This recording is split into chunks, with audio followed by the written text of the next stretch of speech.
मला वाटतंय का? नाही आता बघा काय चालू आहे काय नाही मीडिया मार्फत हे लोकांच्या लक्षात तिथं येत आहे, पण जो उत्साह लोकांमध्ये दिसतोय जे मागच्या प्रमाणात मनोज दादांनी आव्हान केल्यानंतर जेव्हा जेवढे लोक निघाले आम्हाला असं वाटतंय की त्याच्यापेक्षा दुप्पट लोक यावेळेस रस्त्यावर उतरणार आहेत. तुमच्या मतदारसंघामधून तुम्ही स्वतः किती गाड्यांसह मनोज दादांच्या ताफ्यामध्ये सहभागी झाला? आम्ही आमच्या मतदारसंघातून प्रत्येक गावामध्ये 2-4 4-5 गाड्या तिथे लागलेल्या आहेत आणि भरपूर लोक तिथं येणार आहेत. काय आवाहन असणार आहे आता इथून पुढे जे वाटेमध्ये असणारे मराठी असतील ते सहभागी होत आहेत त्यांना काय आवाहन करणार? नाही आव्हान करणार एवढं मी काही मोठा नाहीये. हे पूर्ण आव्हान मनोज दादांमुळे आणि मनोज दादांमुळे लोक जमलेत आणि त्यांनी आव्हान पण केलंय की आपण शांतपणे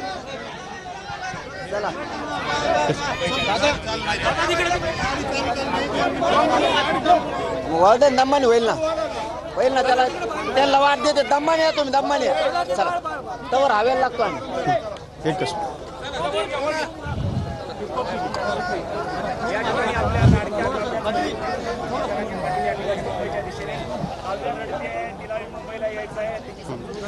तर मनोज जरंगे पाटील आता बघू शकता आपण की या सगळ्या हजारो लोकांना अभिवादन करत मुंबईच्या दिशेने निघालेले आहेत.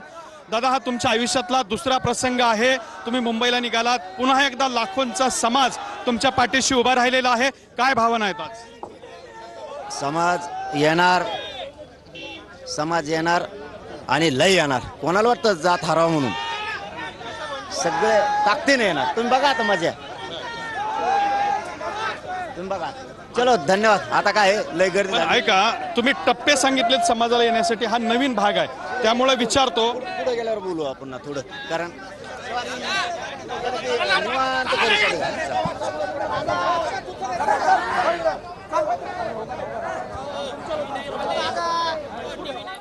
मनोज जरांगे हे मुंबईसाठी आता रवाना झालेले आहे. सर्व मराठा बांधवांना सूचना देऊन आवाहन करून सध्या ते मुंबईसाठी त्यांच्या सोबत रवाना झालेले आहेत. 50 सुरक्षा रक्षकांची ही फौज घेऊन सध्या मनोज जरांगे हे मुंबईकडे कूच करतायत.